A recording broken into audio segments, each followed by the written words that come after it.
Hi everybody, welcome to the Lexus Virtual Classroom, and today I am in this beautifully revised 2022 Lexus GX. In this video you're going to see footage from the 2021 and 2022 GX models, just so I can make sure that I try to cover everything that's available on this GX. If you'd like to explore the video from start to finish, go for it. But if you want to break it into bite-sized chunks, you can do that too. Look below the video, you'll see a description, and then you'll see the words show more. Go ahead, click on show more. You'll see an index with timestamps and different subject matter. Just click right on the timestamp and it will jump you through the video to that particular feature that you'd like to learn more about. So if that's an easier way for you to digest all of this information, please make sure to use it. Some people will say that not a lot has changed for this vehicle, and that is true. However, there are some really great new updates that we have all been waiting quite a while for, like the Generation 11 navigation system. In fact, now navigation is standard equipment on this vehicle, and the system is going to include standard Apple CarPlay and Android Auto. There are a lot of changes and updates to this whole center stack. There are 3 different layouts for the 4-wheel drive and suspension features depending on which package you select for your GX. And all of the controls have been moved from the lower center console up to the center stack. The great news about that is it makes it really easy to use them, and it makes it less possible to accidentally activate 4-wheel drive features that you weren't intending to use. The only negative that I've experienced so far is that it's easy to reach for the downhill assist control dial instead of the volume control dial when you're wanting to adjust the volume on your audio system. But once you know that, you'll remember. Plus, it's always easier to control the volume for your stereo with the buttons on the steering wheel. All GX models have full-time 4-wheel drive capabilities. The 4-wheel drive mode selector with active traction control will be located on the right-hand side. The premium package will include downhill assist control and the 4-wheel drive controls. On the luxury build with the sport package, you'll see this layout with downhill assist control, the adaptive variable suspension controls, letting you change your ride feel from sport, normal, or comfort mode just by pushing the button to select the drive feel that you prefer. Rear height control air suspension, and of course, the full-time 4-wheel drive mode selector. On the luxury build with the off-road package, the downhill assist control feature is upgraded to crawl control with multi-terrain select, giving you traction in extreme off-road conditions, up and downhill. The adaptive variable suspension, height control, and of course the full-time 4-wheel drive selector on the far right. And the newly revised multi-terrain panoramic monitor with views for on and off-road driving. Very happy to have the power folding mirror option on the GX for 2022. Your parking sensors that are located on the front and rear bumpers of the GX are now standard equipment. A rear seat reminder has been added to the GX. If a rear passenger door has been opened, when you turn off the GX, you'll have a message to check the rear seat. However, if a rear passenger door has not been opened, you will not see the check rear seat message. Let's start with your smart access key.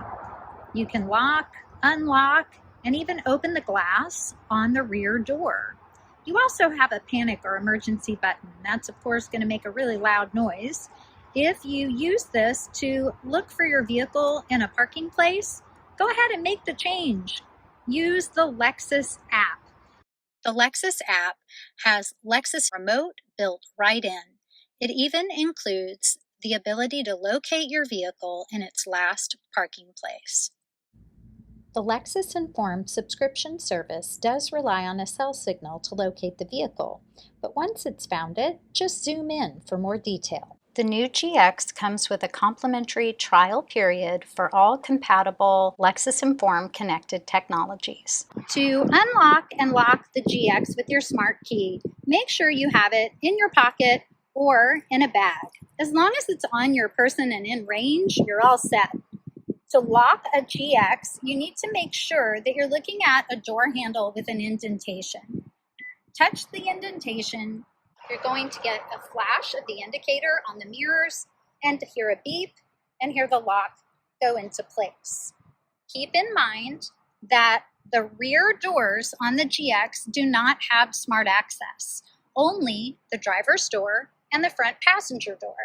That means that when you go to unlock, just by putting your hand in the door handle, you might want to take advantage of the customized settings to allow all doors on the GX to unlock when you put your hand in the driver's door handle while you have the smart key on you. I'll show you how to customize that feature when we go over the setup menu. To open the rear glass with the smart key, you have two different options. If you want to push the button on the key, just push and hold. It'll pop open, and then you can manually open it the rest of the way. Another option for opening the rear glass is just to keep your smart key in your pocket or your purse. Push the black button on the far left-hand corner. It's going to release the glass, and then you can open it again. Nice and simple. So while we're learning about how to access the rear cargo area, make sure you note that there's a lock and unlock button right by the door handle. So you would want to click the unlock button before you open. And then it just swings out nice and easy, and you have plenty of room to access the cargo area. A detail about this rear door is that it has the ability to lock and unlock so that it doesn't blow in any kind of wind. To lock the back door stopper, simply make sure the rear door is fully open and twist down to the lock position. You'll notice that the door stays in place. To unlock, make sure the back door is completely open. Otherwise, it won't release. Simply push to open the door, and then you can twist up to unlock the back door stopper. Two storage compartments in the back door. Your spare tire tools are located in the left-hand side. To open, just twist both dials to the right, and then you'll have access to the tools inside, including your wheel lock key. Your wheel lock key is how you would unlock the locking lug nut on all four wheels. Very important to hold on to. When you're finished with it, just snap it right back into place. If you need to remove the tool tray, tilt it forward and lift up. It has two large pegs that hold it in place. In typical Lexus fashion, there are all these little details of sound dampening material that are designed to help make sure that your GX is as quiet as possible when you're on the road. So you want to take good care of this material and just be careful when you're putting things back together. You'll want to lean the tool tray slightly forward, and then you can push it back and twist the dials to the left to secure. But make sure that you're aware your jack is actually tucked inside the back left panel. The larger panel on the right might hold the bracket for your front license plate. Once you've installed that on your vehicle, you have tie downs to store any other items. It's also a great place to store your cargo net. Roll it up, and it's got its own little cubby on the left-hand side. When you open the back of the new GX, you might see your first aid kit velcroed right to the back. And that's awesome to let you know that you do have the new hard shell first aid kit on hand. However, if you would prefer to store it out of the way, Here's how. We used to recommend storing the first aid kit here, but now it's got this great hard shell, which is fantastic, but it doesn't fit quite as nicely. Let me show you where it does fit. There's a very handy storage spot for the first aid kit just on the left-hand side of the rear of the GX. Fold down the left side seat to more easily access the storage cubby. The new hard shell case first aid kit fits right inside. Your cargo net is secured top and bottom, so to remove it, just unhook at the top and then move the carpet cover for your carpeted cargo cover, and you'll be able to disconnect the clip from the D-ring. Lay that D-ring flat, and then you can tuck that cut carpet piece back into place. We'll do the same thing on the bottom right-hand side, and then you can store your cargo netting, and now your cargo net is safely stowed. At the back on the right-hand corner, you have a 120-volt AC outlet. I always recommend that you secure the third row seat belts. So there's a clip here, and you might think that you just slide the belt in, but there's an additional step that will help keep everything from rattling around. Raise the seat belt clip above the side hook, and there's a small hole that this fits right into, and now it's much more secure. So if you're driving, especially if you've decided to go off-road or something, you want to make sure that everything is nice and quiet and secure. The tonneau cover or privacy shade can be removed. It's just on a tension rod, and you can slide either end toward the center and then carefully remove it. To bring the shade in place, use the center handle, pull toward you, and then lift up so that you can catch each clip on either side of the GX. If you're looking for total privacy in the rear cargo area, make sure that you also secure the pieces that attach to the rear headrest. So they have clips that will click right into place.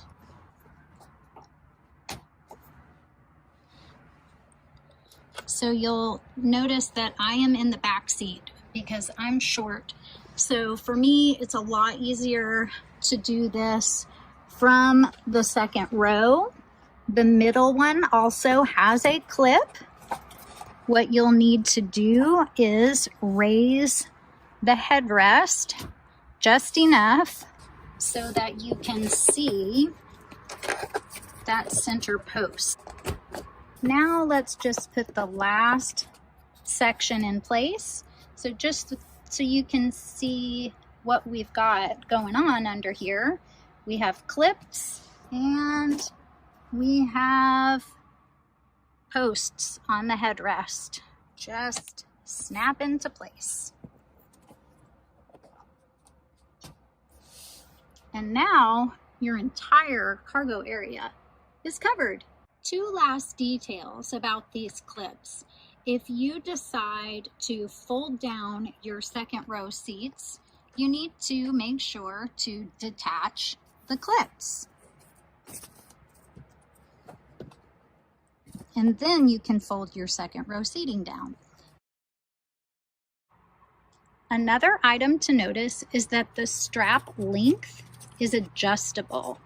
If you have the seats farther forward in the second row and you need a little more room, just unsnap each strap piece so that you have a longer tether. To remove the privacy shade, disconnect all of the tethers, pull toward you, lift up, and then slowly release. If you're tall, you might be able to just reach into the back of the GX and remove the tonneau cover because you don't have a large tailgate that you have to lean over because of the way the door is configured to swing out. However, if you're like me, not so tall, you have to climb in. So climb in, pull toward you, and then it will come away. Make sure you're aware that these are spring loaded. So when you pull, it comes toward you, but when you let go, it goes right back. You want to be careful when you're removing your tonneau cover so that you don't scratch the inner surface of your GX. You'll notice straps on either side of the rear cargo area. In the owner's manual, you'll see that the rear straps are used for storing the tonneau or luggage cover. Here's how to do that. Secure the hooks. That means if you've unsnapped the strap, you'll want to snap it back together and tuck those ends underneath the Velcro. When you're going to store your tonneau or luggage cover, make sure to follow the directions to make it more compact. You're looking for the lock release, which is located here. You want to push that in and slide the end until you hear it click.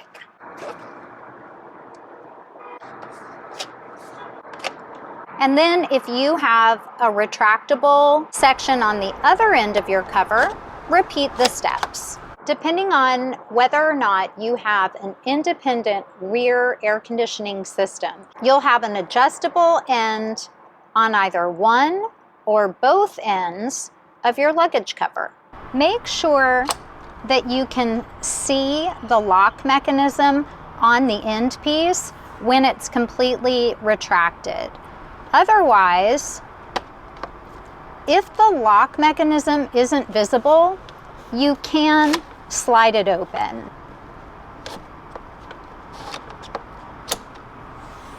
Now it's secure and locked in place in its most compact form. Now you can connect the Velcro to attach the two sections of the cover. Make sure that you've threaded your securing straps through the openings in the cargo mat if you're leaving your cargo mat in place when you store the luggage cover in the vehicle. I found that laying it down with the largest side, which is the main cover side, the side that pulls in and out, laying that down and then folding over the small section, the section that actually connects to the back of the headrests, have that piece on top. Then, because the ends have been in place, you can see our locking mechanism visible. We can use the straps to secure the cover. And then you'll repeat on the other side. And this is how it looks when it's stored in place at the rear of the vehicle. Keep in mind, when you do store the tonneau cover or luggage cover in this manner, you need to make sure that you're not placing any heavy objects on top of it.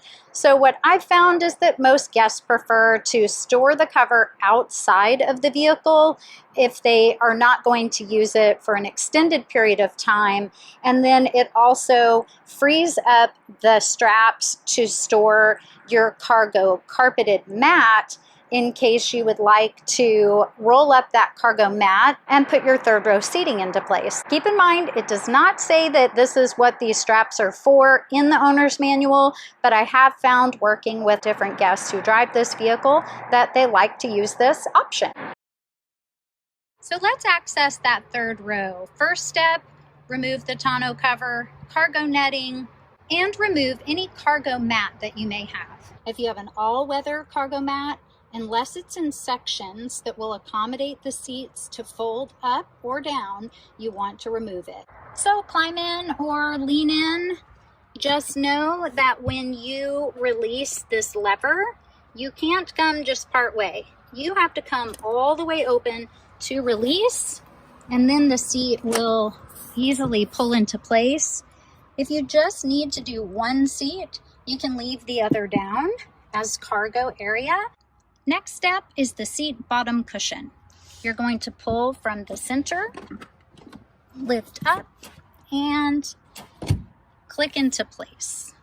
Final piece of the puzzle, headrest. Nice and simple. When you're ready to put the seat back down for cargo room, you'll pull the strap on the shoulder to release the headrest. And be aware, it comes down pretty quickly, so you want to make sure that no one is in the seating area when you do this. To release the seat bottom and seat back, we just use that back center handle release. Lift all the way up. The seat cushion has already retracted, and then you can drop that third row seat right into its storage place. And then repeat on the left-hand side as needed. A great way to access the third row is through the second row, especially if you open from the right-hand passenger side.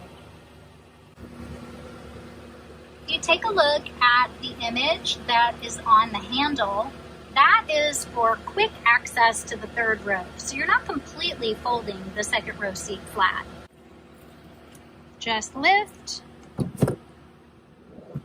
and then you're able to slide and have access to the third row. This is a great way to position the third row seats if you prefer to do that from the inside. Just lift, push the seat back in place, reach for the center seat bottom cushion, pull toward you until it clicks in place, and then just lift up the headrest. Now we have our third row secured. You can just easily replace that second row passenger seat. Push the seat back toward the third row, slide until it locks in place on the seat track, and then you can adjust how much space they have with the bar underneath the seat.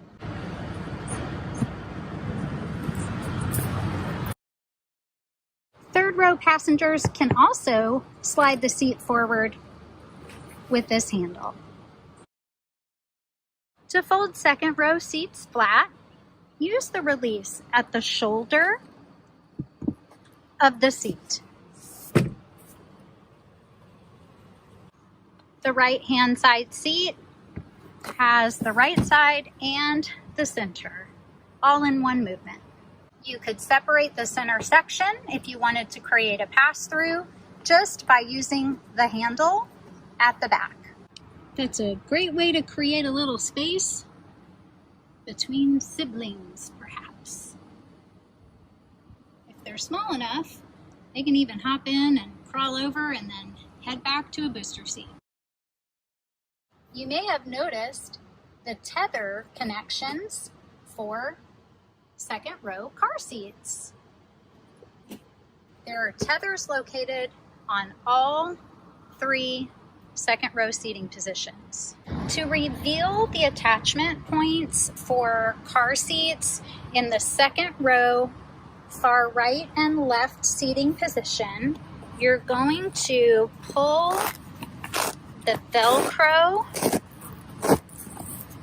open, and then you'll see in that felted liner there is an opening to attach your car seat or booster seat based on the manufacturer's recommendations. It's nice to attach the car seat and maybe even put a pad down to protect your seating so that when your kiddos outgrow the car seat, you can just tuck this piece right back into place, and that helps to keep French fries and Legos from disappearing for all eternity.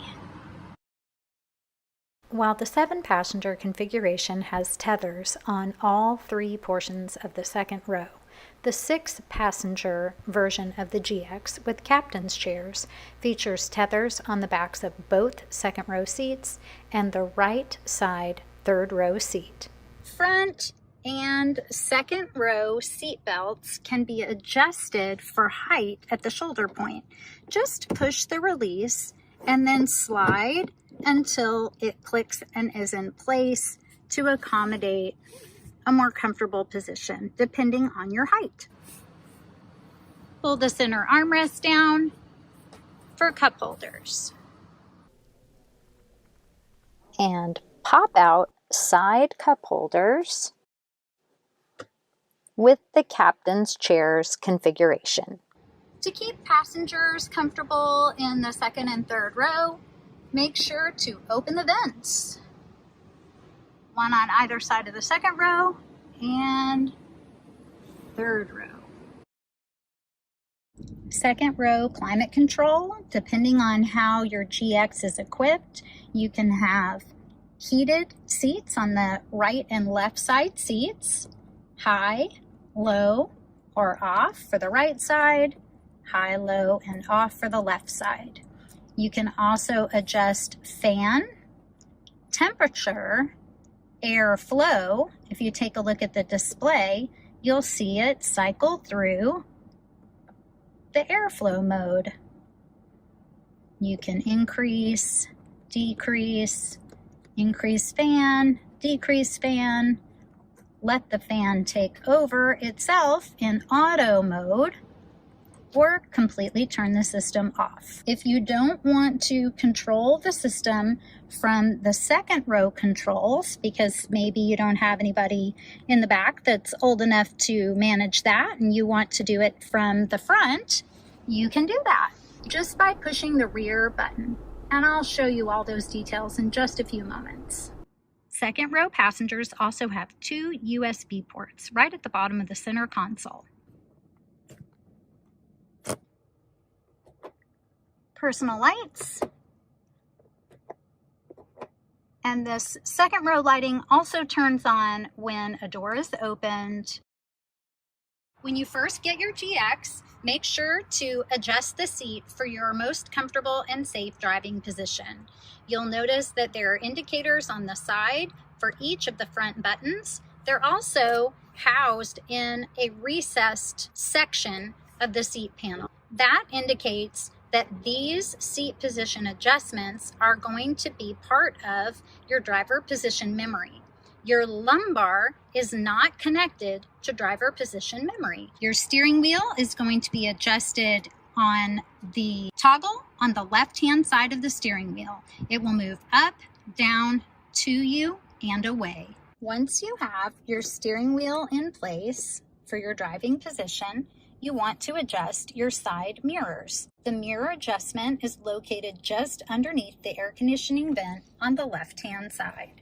Toggle to the left, and then you can use the touchpad to make any adjustment that you need. Do the same for the right-hand side. After you've saved your seat, steering wheel, and side mirrors, it's time to save your driver position memory.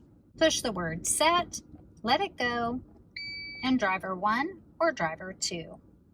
Then, if someone drives your vehicle or makes an adjustment to your seat, just push your number to recall your positions. If you'd like to save a new position, make your adjustments and then push set, let it go, and your number. And then those new positions will be saved. Your mirrors also have the ability to tilt in reverse. This is very handy if you're trying to back out of a tight parking place. To make sure that your mirrors tilt down when you put the GX in reverse, just toggle either left or right. It doesn't matter which way you have it. Both mirrors will tilt in reverse. Let's take a look at how that works. I'm going to shift from park to reverse, and you'll see that the mirrors have tilted down. To program the position for the tilt in reverse, make your selection of either left or right. shift into reverse. Once the mirror has adjusted, make additional adjustments if you really need to see a particular area. Once you've got that line of sight the way you want it, shift back into park. And that position has now been saved. Shifting back into reverse, and that's my new memorized tilt and reverse position. If you don't want the mirrors to tilt and reverse, just toggle to the neutral position. So right in the center where it's flush. You'll notice they're already making their adjustment. Now from park to reverse, and they don't move. Very happy to have the power folding mirror option on the GX for 2022. If you need to fold the mirrors in, just push to the right. When you need to open them, just toggle back to the left. We can adjust the brightness of our instrument panel, just pushing up to make it more bright, down to make it more dim. Our odometer and trip meter button will cycle through our odometer. Trip A, trip B, how many miles you have until your next oil change, a blank screen, and back to odometer. If you'd like to clear or zero out trip A or B, just select trip A or trip B and push and hold. The GX now offers an updated panoramic view monitor with views for on and off-road driving. When you're in park, there are two view options. A see-through view that zooms out to an overhead perspective, or select the full overhead 360 view. You can play and pause, and even select your preferred color. If you shift into drive and your panoramic view monitor does not turn on automatically, press your view button. This is your normal 360 camera view when you're in drive. Just select auto by clicking on the word auto to allow the system to turn on automatically when coming to a stop or driving at low speeds. You can zoom in at the front or rear of the vehicle on the right side overhead view. When you turn your wheel, you'll be able to see dynamic lines for the intended path. This is customizable. If you'd like to turn those lines off, just click on the settings icon right on screen, shifting into reverse for your full rear view with the yellow dynamic lines showing the turn angle intended path. Your 360 monitor view will also change when you shift into low 4. Remember to be in neutral, push the bezel in, and turn to the right. You'll have a 360 monitor view that is ready for off-roading. You have your side views and a view that's like looking through the undercarriage. Moving down on the left-hand side, if you have a blank button, not to worry, that's just for a feature that happens to not be on your vehicle. Our first button is for headlamp washers. Just give a push and your headlamp washers will engage. When we push the traction control off button, we get an indication on the dash. To turn on automatic high beams, just press the button. Make sure your headlights are in auto or on, and you'll see that your auto high beams are active. At the top, moving from left to right, you'll see your fog lamp indicator, low beam headlights, and automatic high beams. To manually operate your high beams, just push the headlamp stalk forward and you'll see the auto high beam indicator change to the blue high beam icon. If your GX is equipped with a heated steering wheel, push the button and the light will come on to let you know that the heating element has been engaged. That's going to heat the leather portion of the steering wheel. Moving down on the left-hand side, you'll notice your fuel door button and the manual release for the hood. Coming all the way down to the foot pedals, make sure that you know that the GX has a foot pedal emergency brake. Your headlamp stock is located on the left-hand side of the steering wheel. Your selector is on the end. Dial to the bottom to turn everything off, up to auto for your headlights to function automatically, your daytime running lights or parking lights, and all the way at the top would be your low beam headlights. But leave it on auto and they'll come on for you as it starts to get dark, and they'll turn off approximately 30 seconds after you've locked your GX. If you want your fog light to come on automatically when you've turned your headlamps to auto mode, turn the selector dial up to the fog light symbol. If you manually turn your headlights on and your fog light is selected, it will come on as well. Windshield wiper controls are located on the right-hand side of the steering wheel. You'll notice that the position of the stock controls the function of the wipers. If we lift up to the top, you'll have one swipe for mist. That will automatically come down to the off position. Auto means you have rain sensing windshield wipers on your vehicle. Come down one click from off to be an auto. Then you can adjust the sensitivity of the automatic wipers with the dial. Less sensitive means it will take more water to engage the wipers. The most sensitive, it will take less water. Come down again for low, and at the very bottom for high. The final stalk on the steering wheel is for cruise control. Follow the arrows. Push in to turn cruise control on or off. Push down to set or to decrease your speed. Push up to resume or increase your speed. You can cancel by pulling toward you or tapping on the brake. The system will tell you that radar is ready.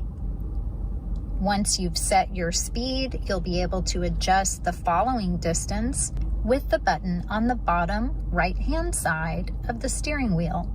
Think of this as a buffer zone. You have a long-range buffer zone, a mid-range buffer zone, and a close-range buffer zone. If you would like to use traditional cruise control, instead of pushing and releasing to turn on, push and hold as it indicates on the stock. When you push and hold, it will switch from radar cruise to traditional cruise. Let's move from right to left on the steering wheel, and let me explain what each button does. This is our following distance as we just discovered for cruise control. This is our lane departure alert system. It is speed sensitive. It activates over 32 miles an hour. These buttons operate the information display in the center of your dash. We use the up, down, left and right arrows to navigate across and down the multi-information display. If you need to select something, you want to make sure that it's highlighted and then push the dot in the center to accept. If you've opened a menu and you'd like to go back, push the Go Back button. If you'd like to shortcut a favorite screen, you can link it to this button. Let's take a closer look at how that works. When you start to operate the arrows, moving either left or right, you'll see it scroll through all of your information screens. Let's start with information. You'll see an eye right at the top. In just a few seconds, that will fade out, and then your outside temperature will come back. You'll have 3 screens of different types of fuel economy information. The most popular is cruising range. So this is showing you roughly how many more miles your vehicle has before you need to go get another tank of gas. You have an eco indicator. If you would like to have an indication for driving in a fuel efficient way, it will pop up automatically. You have a digital speedometer and a sway warning. The sway warning is attached to your lane departure alert feature. If the lane departure alert system has given you multiple corrections in a row, that's when you'll see the sway warning appear. Lane departure alert corrections would happen if you are veering out of a lane without having your blinker on. Arrowing down, we have a blank screen, so you always have an option to have less information if that's what you prefer. And then just continue to arrow until you're on the screen you like. Moving to the right, we have our steering angle position, tire pressure, including the spare tire. The GX spare tire is located under the rear of the vehicle. Clicking the right arrow, we are on our lane departure alert monitoring screen. If you have lane departure alert off, you will not see information here. When you turn it on, you'll be able to see the lane markers. The camera system mounted behind the rear view mirror is how the system looks forward ahead of your GX in order to identify lane markers. Once it's identified a lane marker, these lines will show up solid rather than hollow.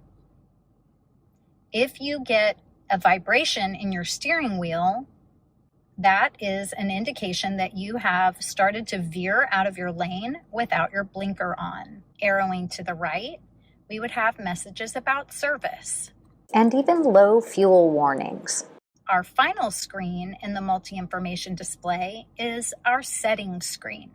LDA with that same icon represents lane departure alert. I've highlighted my LDA and I'm going to push the dot in the center of the arrows so that I can select and go in. To this setting, I can customize my alert style.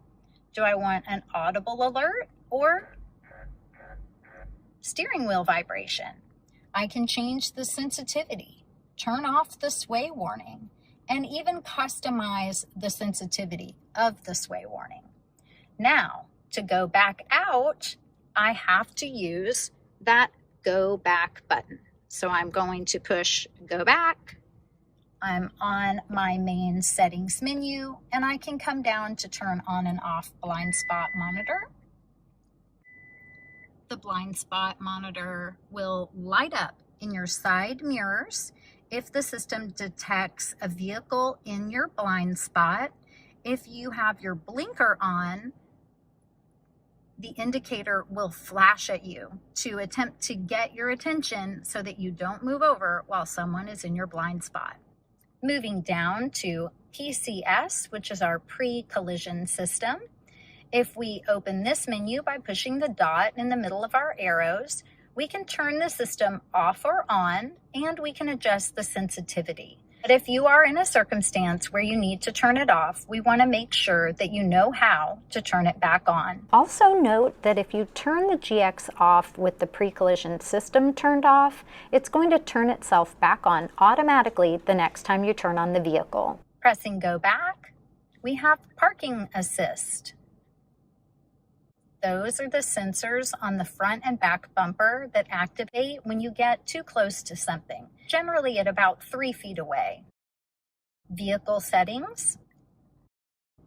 This is typically where a technician would come in and make adjustments after a service.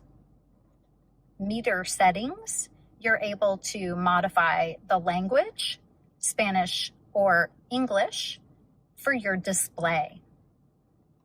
Coming back, you can change the units from miles or kilometers, depending on where you live. This is where you can turn that eco indicator off if you prefer. And our switch settings allows you to customize a favorite screen. I'll show you that next.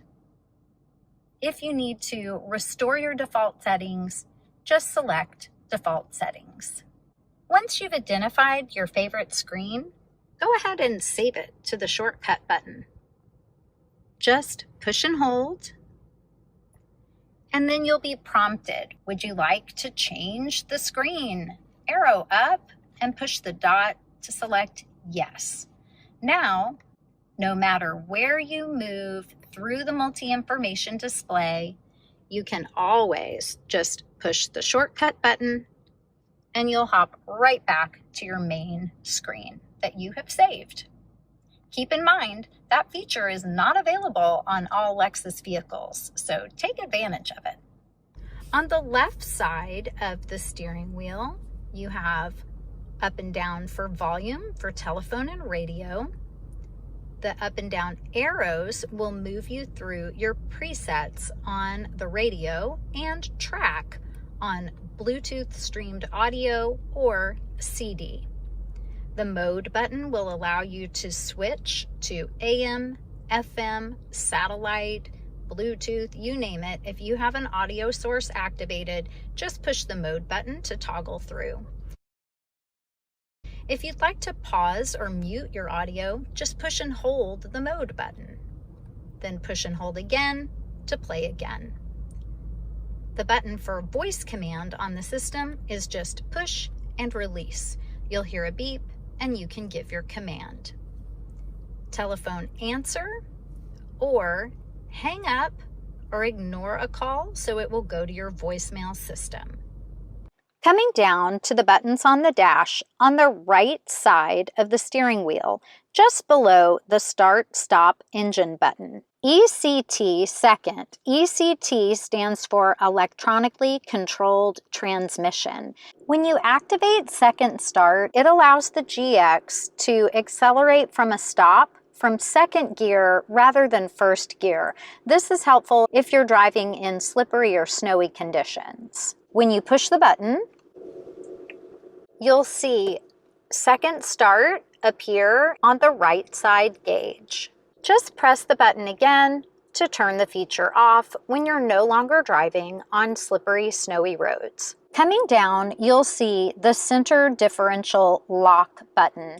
This allows the GX to operate with a 50-50 power split. So you have 50% of the power at the front wheels and 50% at the back. Because the four-wheel drive system on this vehicle does allow the power to move somewhat depending on the power required of the vehicle and road surfaces. It does tend to favor the rear wheels for a more luxury performance drive under normal driving conditions.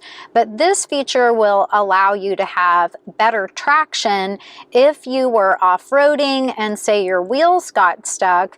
You would engage the center differential lock button by giving it a push. When you push the button, you'll see the icon flash a couple of times and then it will light solid. When the light is solid, you'll know that the center differential lock has engaged. You can start to work your way out of the stuck situation that you might be in. Once your wheels are free and you're back on a flat surface, you can push the button again to turn the feature off. You'll see it flash and then clear. If you're ever in a circumstance where the light continues to flash and it does not go solid, that means that the center differential is not locking.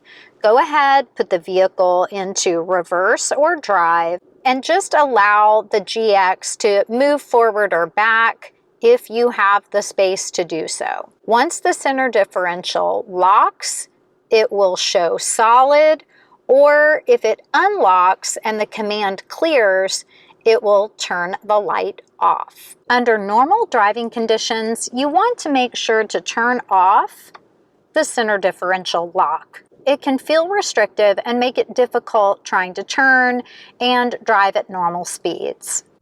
Moving from your steering wheel back up to the rear view mirror, the compass has been removed from the rear view mirror since navigation is now standard on the vehicle, and your compass is located on the left top corner of your map. Now the auto-dimming rear view mirror with built-in home link for garage door and gate operation is standard equipment. You also have the ability to turn on or off the auto-dimming feature on your mirror. Most people prefer to leave it on. We don't flip mirrors any longer. Just let it dim for you when it senses that someone is coming up behind you, and it makes it easier on your eyes. You have the ability to view your rear cabin passengers. You would take off this protective seal and you have a mirrored surface. If you continue to open this, you have a little cubby for sunglasses. Our dome lights are operated with the switch at the top.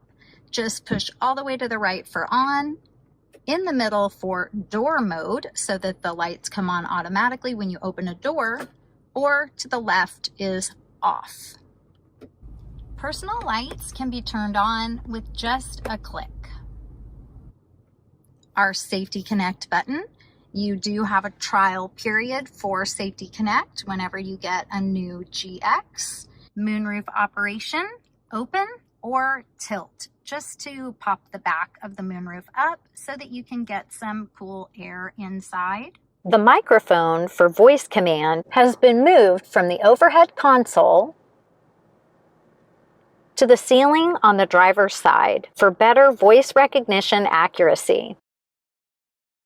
Taking a quick overview of this revised center console, obviously we've gone to this incredible touchscreen and we don't have any of the hard buttons that used to frame the previous version of the screen on the GX. We also finally have a lot more control for the climate control system right at our fingertips. A favorite, of course, is going to be able to control your fan with hard buttons rather than having to go into the climate menu as was required in previous years. The controls for your four-wheel drive features are going to bookend your new large digital clock. We'll go into all of these features in more detail shortly. And all of this sits above a single disc CD changer and hard button shortcuts and controls for your audio system. Let's take a closer look. New for 2022, the GX receives the Generation 11 touchscreen high-resolution 10.3-inch display with standard navigation system. Taking a look at the navigation screen, keep in mind that you can operate most things by touching directly on the screen or use the touchpad. You can change map view just by clicking on the compass in the top left corner. There's a 3D mode,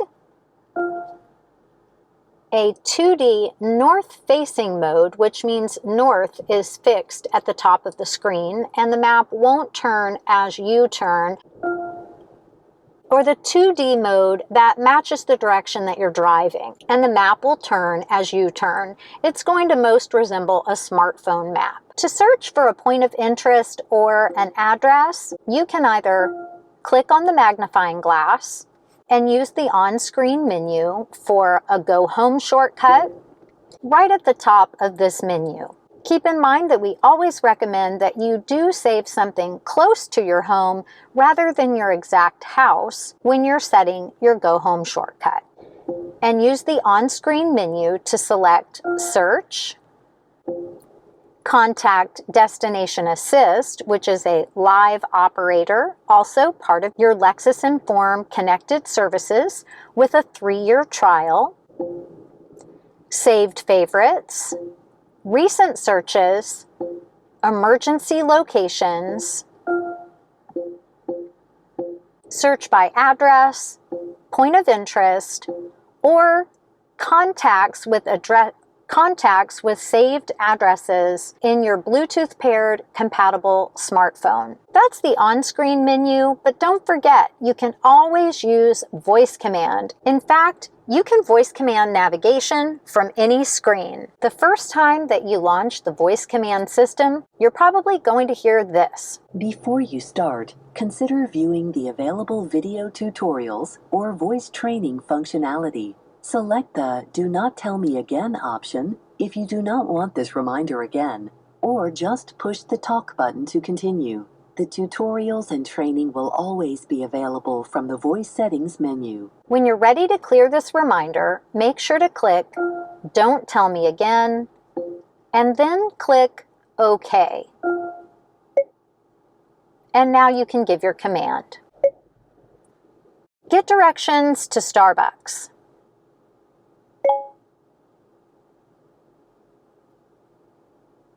Showing results for Starbucks. Select the one you want. Say Next page for more items.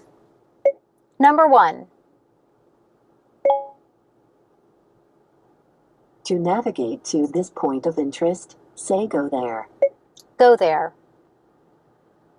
Starting guidance for a new route. All just by a push of the voice command button on the steering wheel. Notice that it said Optimizing Route, and we see the cloud icon on screen. That lets us know that our dynamic navigation is active. The 2022 GX will come with a complimentary 3-year trial for dynamic navigation. That's part of your Lexus Inform connected services. You'll have cloud-based overlays that will appear on screen where updates are available, and automatic map data updates will occur roughly every 6 months. Start to drive or press OK. If you'd like to explore additional routes, select 3 routes. They'll be highlighted in different colors so that you can make a different selection if you prefer. To go back, simply push the hard button Go Back shortcut or the soft Go Back button on screen. You can also edit your route to add multiple destinations for a trip or delete a destination. You can also customize your route preferences. I highly recommend that you do this because especially if you want to use freeways or toll roads in your routing, you want to make sure that the system is not going to avoid them. For example, right now, Avoid Freeways is turned off. That means the system's going to route with freeways. But Avoid Toll Roads is turned on. And if you have a toll tag for your vehicle, you're going to want to turn that off so that you are not avoiding toll roads in your navigation. You can check your other settings for restricted roads, seasonal roads, ferries, and border crossings, and make sure you have the settings you prefer. Select OK, and your route will update if you've made a change. Just remember that to customize your route preferences, you only need to do it once, but you do have to have a route programmed in to access that feature. Click Turn List if you would like to see a turn-by-turn overview of your route, pushing the Go Back button, or click Turn List on screen.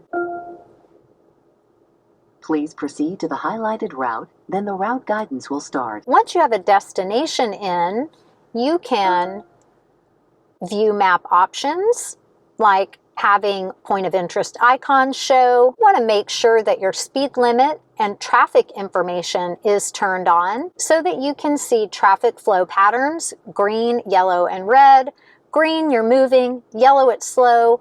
Red, it's bumper to bumper. If you ever see a black line along a major highway, it means that that section of highway is closed. Route Trace allows you to create your own path as you drive. That item is good if you're driving in an area that isn't mapped well and you'd like to follow your path out. And it's going to leave little dots along the screen. This is great if you're in an area that is not mapped well or still has not been updated through the cloud source information. Turn Route Trace on, follow your path back out, and then when you'd like to turn it off, You can choose to save what's been recorded or clear the information from your screen. You can review route options. You can see an overview of your full drive. Come back and review those 3 route types and customize your preferences. You can also mute the navigation audio right on screen.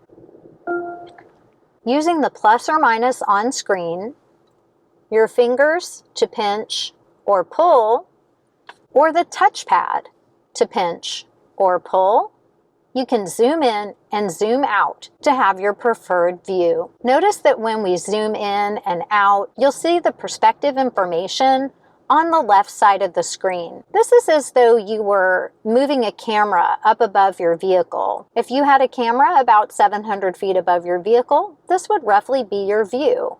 So if you want to zoom out to see more of an overall view, just bring that view up higher, or zoom in. When you've zoomed all the way in, you'll no longer see the plus sign on the screen until you start to zoom out, and then it will come back on. Most people prefer to stay in the 300 to 700 foot range, just to have more street detail. You'll see route information such as how long will it take you to get there, how many miles away, and what's your arrival time. This is not clickable on screen. You can even delete your destination by clicking on the X and then clicking Yes, or use voice command. Delete destination.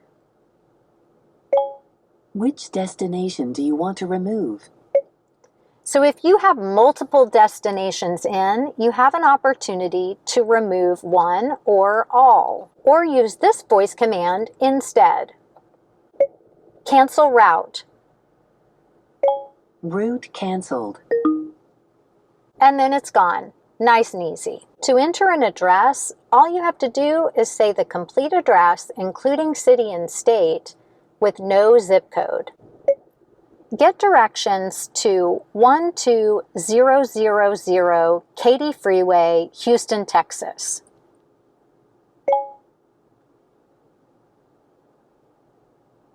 Here is the address I found. Would you like to go there?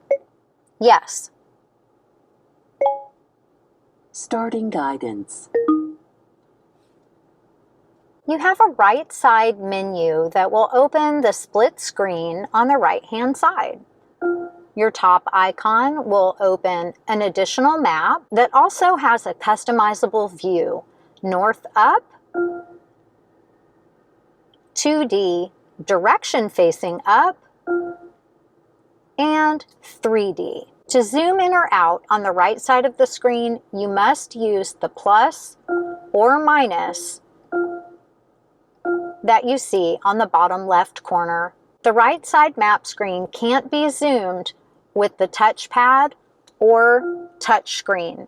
If you do try to use the touch screen, it's going to pop up map information like traffic information. Would you want that showing or not? Clicking on the arrows at the top moves you to the additional screen, which is your large compass view. The next item is a music summary screen. Trip information, trip history, and trip information overview. Keep in mind this information is also on your multi-information display that we saw before, but a lot of people like this layout. And then the right side screen for climate control. The most popular item to know about here is your 3-zone control. Anytime the passenger adjusts their temperature, 3-zone will turn on. That means you have a temperature for the driver, a temperature for the front passenger, and then the rear temperature settings can all be independent of one another. If you'd like to go back to a single temperature for the whole vehicle, you need to turn 3-zone off. And now all of the temperatures will match the primary zone, which is the driver's. When you're ready to go back to full screen, just click the full screen icon on the bottom right corner of the screen. If you've opened other items in another layout, for example, having audio on the left and the map on the right, and you'd like to go back to full screen for anything that's on the left-hand side that you've opened, just click and it'll take over full screen mode. Nice and easy. To reopen the map, just push the map button down by your touchpad. Press Menu to open your main menu. Another way to search for destinations is right through your main menu. You can either click on destination and it will take you back to the screen we saw before, or slide your highlighter up and you have a shortcut for search, go home, recents, favorites, and contacts from your paired Bluetooth compatible smartphone. Let's take a look at the different controls for the audio system. The new radio shortcut button to open your AM, FM, and satellite controls, or media to stream audio content via Bluetooth from your paired device. On screen, by highlighting audio, you can slide up and shortcut to AM, FM, satellite. If you had a CD in, disc would be highlighted. If you have a compatible device plugged into USB, that would be accessible as well. And Bluetooth with a Bluetooth paired device. Or click on Audio to launch your audio menu on screen. Once you've opened your audio screen, you'll see a source menu right at the top, your radio presets. You have 36 total radio presets available. They are highly customizable. You can save AM, FM, or satellite all together in any order. To save a radio preset, just get your station or channel playing using the touchpad or right on screen. Push and hold until your station is saved. If you'd like to change a preset, you just override what's there. So you can select your source and use your tuner dial, or with voice command, get your new station playing. Tune to 99.1. 99.1 FM.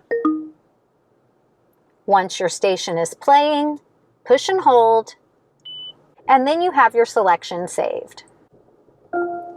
Radio replay allows you to cache HD and satellite radio stations. HD stations will cache for up to 20 minutes, and satellite stations will cache up to 1 hour. Think of radio replay like DVR for your sound system. Once the system has begun caching or recording content, you can actually rewind, fast forward, or come back to live. Select to open a station list, and you will be able to create a station list for the source that is active. So right now we're on FM, so we're getting an FM station list. If you were on satellite, you would be able to get a satellite station list. So if you'd like, you can click Source and change your source right on screen. Come back to Station List and choose AM, FM, or satellite. Since I had asked to change sources and selected satellite, that's what we've got showing now. And we can see all of the available stations from satellite radio. Coming down to options, you can customize the operation of the system with auto pause, which has to do with radio replay, Sirius XM tune start, allowing content on satellite radio to begin at the beginning of a song, HD radio signal for AM and FM turned on, and FM information, so grace note content showing on screen. You can even turn the scan feature off or on. Coming down to sound settings, this is where you can adjust the treble, mid-range, and bass. I always recommend doing this while you're listening to your content because you're going to be able to make this adjustment for each individual sound source. When you adjust your fader balance, that's going to apply to all sound sources.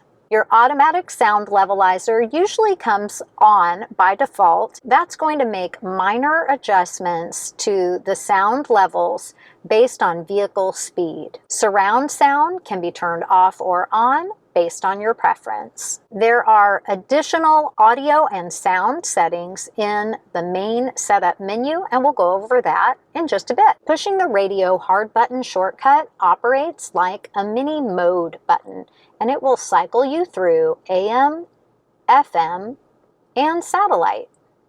Or use the mode button on your steering wheel and cycle through all audio options. Coming back to our main menu,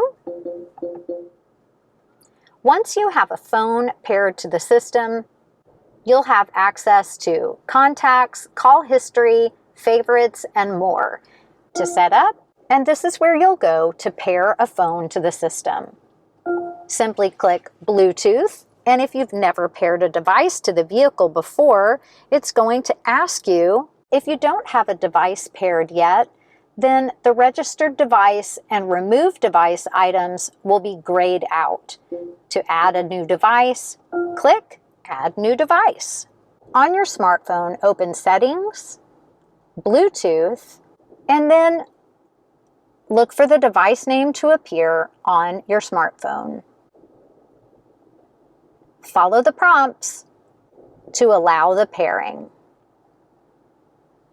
Make sure to allow for contacts, call history, and show notifications for text messages.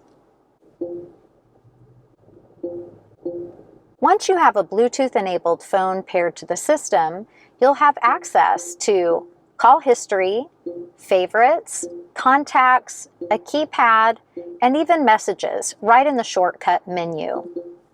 You can either select Phone on Screen or push the telephone off hook button on the lower left side of the steering wheel, and all of your phone controls will be on screen.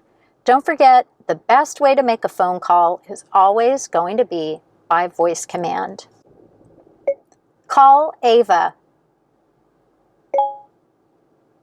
Ava has 2 phone numbers. Select the one you want. Mobile. Calling. You can also do texting through Bluetooth with voice command. Here's an example. Send a text to Ava. Same message to send to Ava Mobile.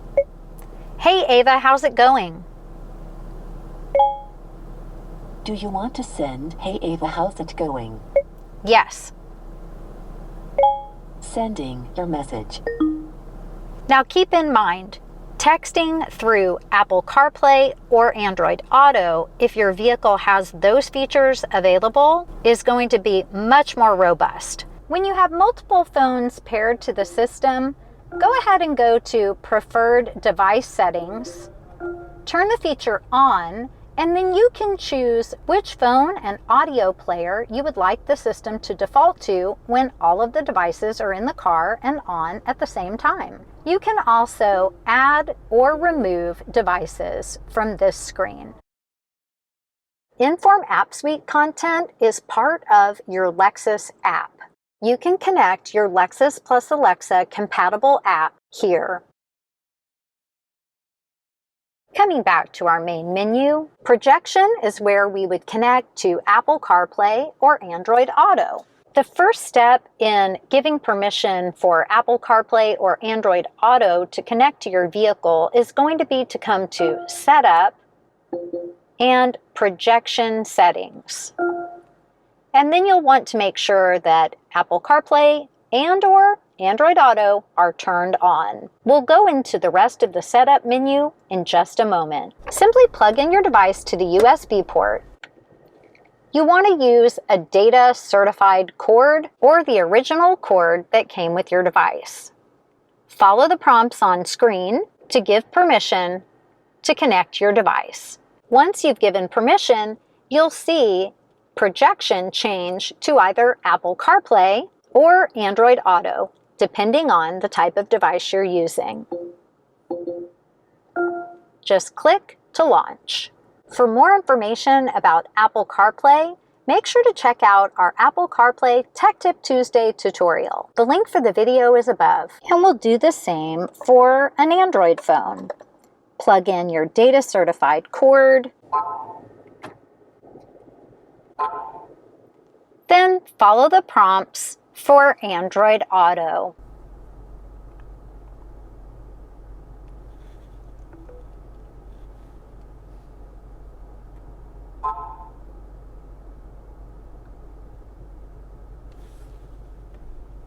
For more information about Android Auto, make sure to check out our Android Auto Tech Tip videos. Coming to the Info menu, you'll have trip information, traffic incident details. A favorite of the information menu is the weather. Weather is a feature that is only available on navigation Lexus vehicles, and because navigation is now standard on the GX, that means the weather feature will be on all 22 Lexus GX models. You have current forecast based on your location. The system is also going to tell you how long ago the last update was given. You can choose a 3-day forecast, and then select a day for more information. Come to a 6 or 12-hour breakdown for your area. You can check recently checked locations, and if you have searched for some other area, whether it's national or local, then it will populate the checked location list. The weather map is actually a Doppler radar map. It does have a certain amount of zoom out and zoom in capabilities. Not a whole lot, but a little bit, just to give you a broader idea of the area around you. And of course, you can see we have more rain in the area. Select Go Back, either with the hard button by the touchpad or on screen. For vehicle alert history, you'll also be notified through the Health Report and Service Connect, another Lexus Inform connected service. This vehicle, of course, is brand new, so it doesn't have any service history vehicle alerts. Make sure to note that the e-Owner's Manual feature is not currently available for the GX. There is a placeholder for this feature, and the system, if you click on it, it is going to tell you that it's unable to access the media. That is because the media is not currently available, so it's not loaded onto the GX. You can just click OK to clear this message. It hasn't been determined yet if an update is going to become available for the electronic owner's manual, but if it does, it would become available through your Lexus service department. Make sure to stay tuned. Coming back to the main menu, we're going to skip over setup momentarily just to review climate. Taking a look at the new hard button shortcuts for climate control, you'll also see large digital displays for the driver and front passenger temperature. You can easily control the temperature with the toggle on either side. You can also control the temperature by voice command. Set the temperature to 72 degrees. Changing to 72 degrees. Notice that because we do have 3-zone climate active, we have our independent temperatures in the other zones. My voice command request only changed the driver's temperature. If I turn 3-zone off, our temperatures are once again synced, and now I can control the whole vehicle's temperature by voice command. 70 degrees. Changing to 70 degrees. We have auto for fan speed. When you turn auto on, it's going to automatically adjust the fan speed based on the temperature you've selected and the current outside temperature. If you'd like to turn it off, you can't push it again to deselect. You just need to take over the fan, either off, less fan, or more fan. Your airflow mode will cycle you through all of the available airflow mode options. Face and feet, just feet, feet and defrost, and face only. Front defrost, rear and side view mirror defrost, and on or off for rear climate control. Where would you like the air to come from? Recirculating air, outside air, or let the vehicle decide. By selecting auto, auto is going to use the smog sensor on the vehicle as well as the vehicle's speed to determine whether or not to use recirculating or outside air. Our soft button shortcuts for climate are a shortcut to the front screen, rear controls, and additional settings. This is another place to turn on or off 3-zone, your AC compressor, a windshield wiper de-icer, and the pollen filter. This is a strong filter that helps to clear the air in the cabin. When you select to turn it on, you're going to hear the fan speed increase. The system will cycle off automatically, or when you're ready, just click to deselect and you'll hear your fan speed go back to its previous setting. Once you're in this screen, you'll notice that front and rear shortcut screens are available. If you haven't gone to climate through the shortcut, you can get there by clicking directly on climate and then open up your full climate menu. And everything is there, front, rear, and your additional options. If you'd like to operate your climate control right on screen, you can just click to adjust driver and passenger temperature, airflow mode, and fan speed. Notice when an arrow disappears, opening rear controls, and they're going to look very similar. There's just one temperature. Now notice it's not clickable. Right now it's turned off. If we want to turn on rear controls, we have a couple of ways to do that.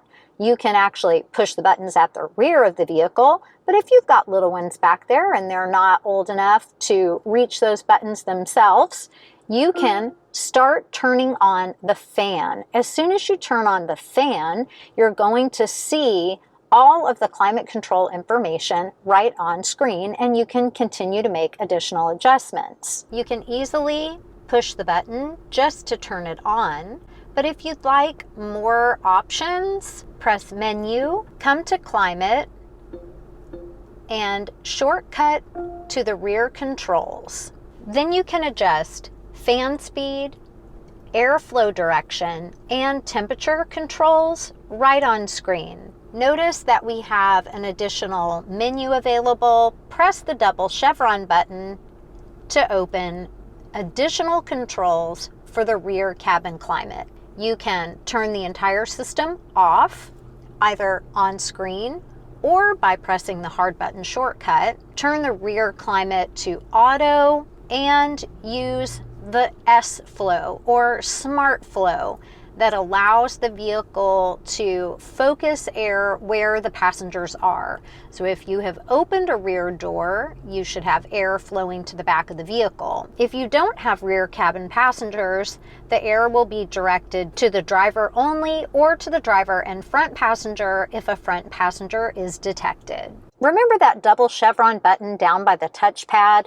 Anytime you see that symbol on screen, notice that it's not clickable. You're going to push the hard button shortcut down by your touchpad. This is an additional menu, and in climate control, it's giving you on-screen soft buttons for the auto feature, turning off the entire system, another spot for AC compressor, and 3-zone control. And coming back to our main menu for our last item, setup. Notice you have a shortcut for display customization. You can turn your screen completely off and then just press a button to turn it back on. Coming back into display, you can adjust the contrast and brightness for the general screen and even the backup camera view. Click to open Setup. You're going to default to the general menu with clock right at the top. Make sure to select your correct time zone, and then you can choose auto, on, or off for daylight saving time. You can have your clock auto adjust by the GPS or make manual adjustments if you prefer. Push and go back. You can customize the language from English, Spanish, or French. You can again customize the display for general view or camera. Notice we have blue arrows. That's indicating that there is more to this list, but they're not clickable. You can either use a flick motion on your touchpad or change screens by clicking on the arrows on the side or highlighting the slide bar, click down, and then slide your finger up or down on the touchpad. Click to select the page you're viewing. Coming to projection settings for permission for Apple CarPlay and Android Auto. You can change the button color theme from blue to gold, your unit of temperature from Fahrenheit to Celsius. Keep in mind, this will only change the temperature readout on the weather display.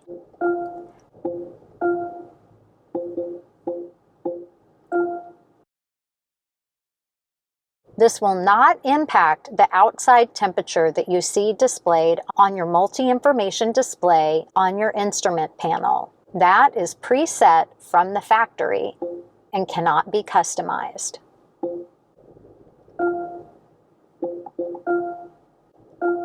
You can change your unit of measurement from miles to kilometers. Auto change to screen allows the system to default back to the map screen or a previous menu if you haven't taken any action on a current screen. Most people prefer this setting to be turned off. Let me show you what it looks like when it's turned on. If we turn on auto change to screen and we select our map, for example, and then we decide that we would like to have some audio information. If we don't take any action on the audio screen, after a few moments, it's going to default back to the map. So if you're someone who likes to have the map view most of the time, this might be a setting that you prefer. If not, come back to Setup, come down to Auto Change to Screen, turn the feature off. This time, when you have your audio on, it's going to stay on. And when you're ready to come back to the map, simply push the map button. Coming back to setup and scrolling down.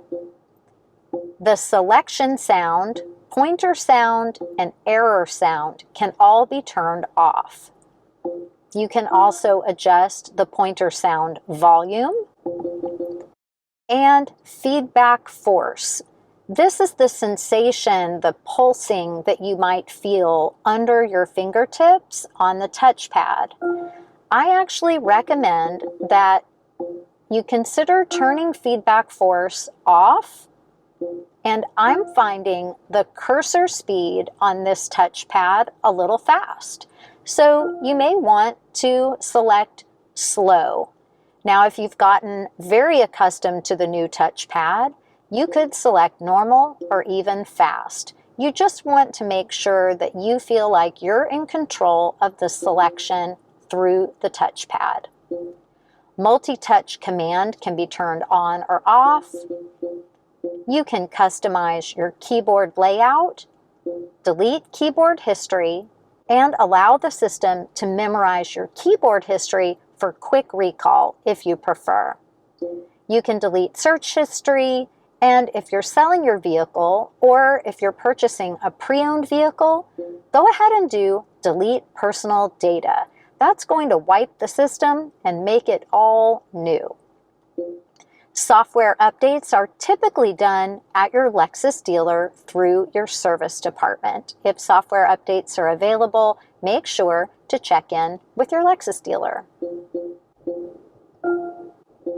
For software updates, software update settings, Grace Note database updates, and software information, you can get more information at your Lexus dealer. Coming back to the top of our general settings menu, and you'll see clock once again. The next item is Bluetooth, and this is where you'll go to pair a phone to the system. Simply click Bluetooth, and if you've never paired a device to the vehicle before, it's going to ask you if you would like to pair a device. You can choose to see a list of registered devices, add a new device, remove a currently paired device, or look at the detailed settings for the Bluetooth system. We do want to make sure that Bluetooth power is on. It should be on by default when you purchase your new Lexus. Coming to audio, under the common settings, you can turn on or off display cover art and prioritize the display of Grace Note information. Under radio settings, you can manage smart favorites. This is where you'll see a list of your satellite radio presets that are automatically set to cache your audio content. A really popular feature is the customization for the number of radio presets to have visible. You can have 1 page of 6, 12, 3 of 18, 24 presets, 30, or 36. You can favorite FM genres and satellite radio genres. Coming to phone settings, you can connect a previously paired device, customize sound settings like the ringtone, ringtone volume, in-call volume, incoming email tone for phones that are compatible to receive email by voice in the vehicle, incoming texting tone, and incoming texting volume.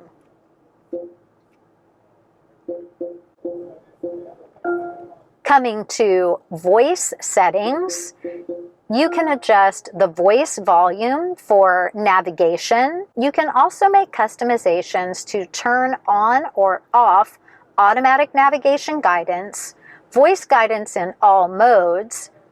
You can customize the voice recognition prompt amount to low, high, or even off. If you would like to train the system to better recognize your voice, take a few moments in a quiet place to repeat 10 phrases. Just click Start and the system will take you through the tutorial. If you would like to learn from the tutorials on the vehicle, click Voice Recognition Tutorials and then explore all of the lessons that are built right into your Lexus. You can customize the guidance tone type and turn off the voice prompt interrupt. That means there are certain times that the system is listening. You've already started the voice command process and you don't even have to wait for the beep. It's going to hear you interrupt the prompt and then respond to your command. Coming to Vehicle, you'll have settings for maintenance reminders. You can even make sure that your dealer information is included so you can quickly call your Lexus dealer if you need to schedule service. Coming into vehicle customization. There are customizations for door lock, climate, and light settings. We have tutorials specific to each one of these items if you'd like to learn more detail. A key item that you might like to customize here is automatic door unlock by shift to park. Most people prefer to turn this off. That means when you put your GX into park, the doors will stay locked. Another good one to know about is select doors to unlock. This means you can choose to have all of the doors unlock when you put your hand inside the driver's door handle to unlock the GX. Or if you're frequently driving by yourself, let it still default to the driver's door only as an additional safety precaution. Climate settings can be customized by selecting the sensitivity for the smog sensor and turning on or off the automatic AC compressor mode. Light settings, if you wanted to adjust your headlamp auto on sensitivity. Coming to other vehicle settings, you can adjust the driver's seat easy exit slide, so the amount the seat slides back wherever possible when you turn off the vehicle. You can change it from full, partial, or off. Coming down to the next page, in navigation, you can set a location for home, add favorites to the system, areas to avoid, and detailed Navi settings. In detailed Navi settings, an item that people frequently like to turn off is called Automatic Freeway Exit List. This is a pop-up feature that shows on the right side of the screen with freeway exit information, like gas stations, for example. If you would prefer that exit list to not pop up, just click off. You can also customize the map color and choose between 3 styles. After you've made any additional customizations, if you prefer to go back to the default, you can always click Restore Default Settings. Pushing Go Back. Selecting Wi-Fi. When you're ready to activate your Wi-Fi trial, make sure to first turn on the Wi-Fi hotspot and then follow the steps on the vehicle and your smartphone to set up your Wi-Fi. For a full tutorial, make sure to click the video link above. Coming to Inform App Suite, you can select to have the data usage message to display once per drive or not at all. You can also choose to have the phone automatically detected for App Suite functionality, or you can turn that off. You can also activate an enhanced mode for USB. Coming to traffic, you can save favorite routes to allow you to quickly check back for traffic issues at a future time. Just click Yes, You can name your route, select a starting point, and select an end point. You can choose to avoid traffic manually, automatically, or not be prompted at all. All other traffic warning and traffic flow information is typically left on because it's not very intrusive and it just shows right up on the map, so it's very simple to use. Coming to data services, and you'll have download source options. Whether the data content is going to come from HD radio and the DCM or HD radio only. And that's absolutely everything from our main menu. We'll review all of the four-wheel drive features in just a few moments. Moving down to the lower console area, we have our heated and ventilated seats. Just turn the dial to make your selection. There are 3 different levels of heat and fan. Driver's side, passenger side. You can also slide back a storage compartment. This layout remains the same. However, the USB ports will now power Apple CarPlay and Android Auto, as well as a 12-volt accessory charger. If you don't need to charge and you have an old MP3 player, you can play it through the headphone jack. That is your auxiliary port. Just push and the cover will glide back in place. The GX now receives the remote touchpad. The surface has been updated a bit with a beveled edge to the top buttons, and the whole area has been raised 0.4 inches, while the base of the cup holders has been lowered 0.9 inches, and this is to help minimize interference when using the touchpad. Moving past the cup holders to the armrest and storage compartment. You'll see 3 different levers for the center console armrest. You can lift the lower center and open for storage. You can slide the felted tray forward or back, or pop it out if you have larger items and need more room.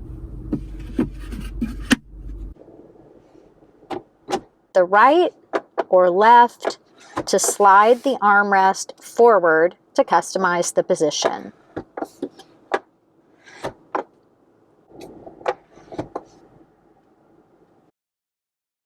The GX really originated as an off-road vehicle, and Lexus decided to make it a luxury off-road capable vehicle. There are a few different layouts for all-wheel drive and suspension packages.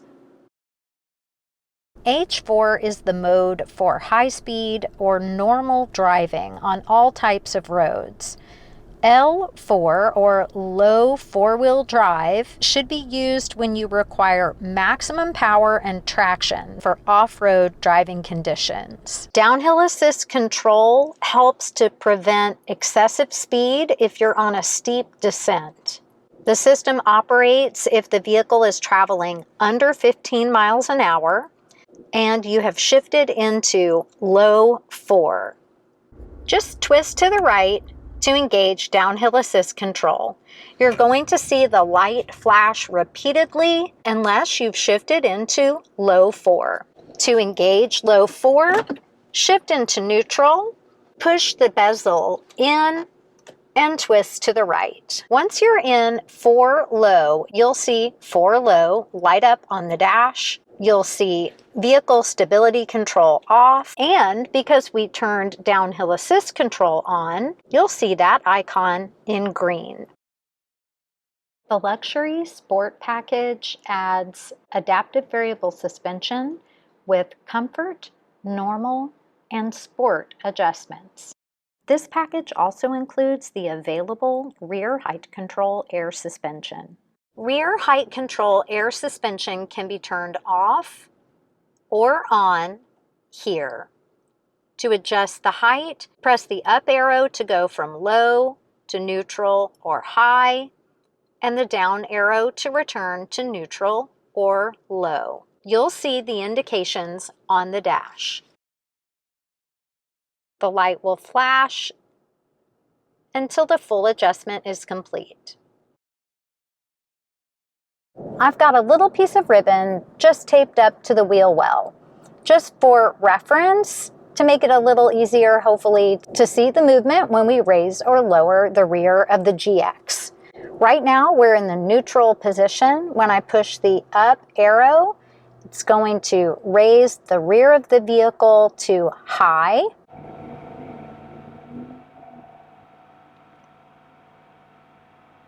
Once the adjustment is complete, you can manually lower the vehicle, or based on the speed that you're traveling, the vehicle will raise or lower itself. Pushing the down arrow to come back to the neutral position.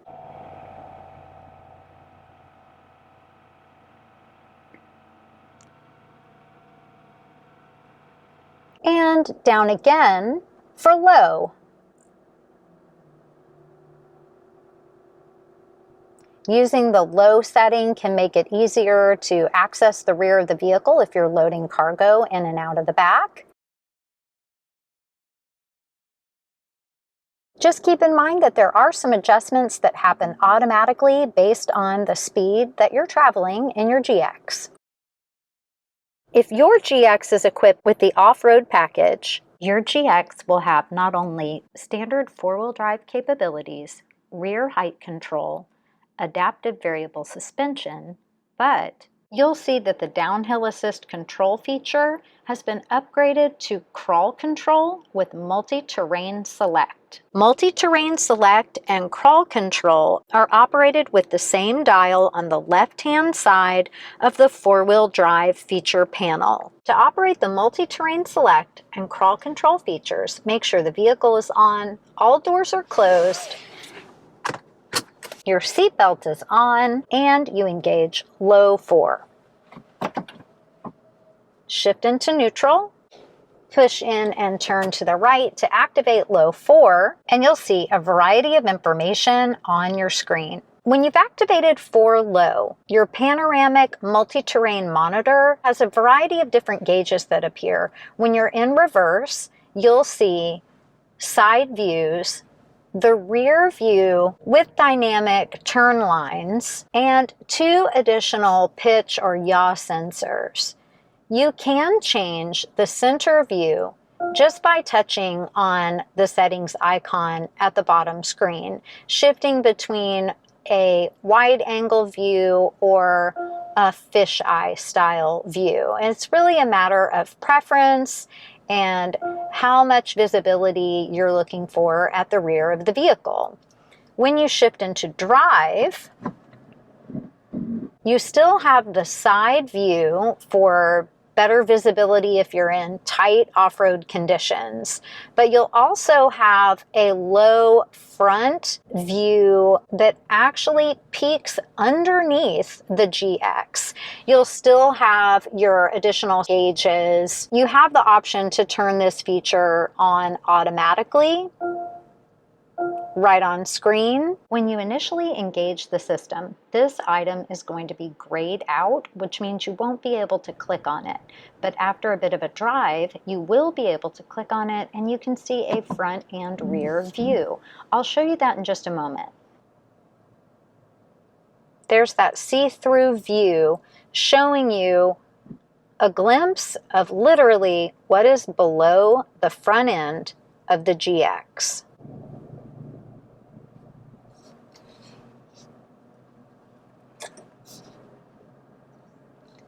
When you're ready to disengage low 4, come to a complete stop.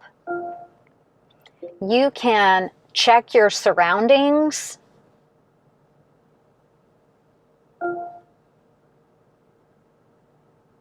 Front of the vehicle. Switch to a close-up of the rear and below the rear of the vehicle. And when you're ready to disengage low 4, shift to neutral, push the dial in, and turn to the left. and your panoramic monitor will return to their normal drive mode settings. When crawl control is turned off, the dial will operate the multi-terrain select options. To use multi-terrain select when crawl control is turned off, you're going to use your multi-information display to select the proper mode depending on the type of terrain that you're driving on. Turn the dial to view each terrain option. There are 5 different modes available: mud and sand, loose rock, mogul, rock and dirt, and rock.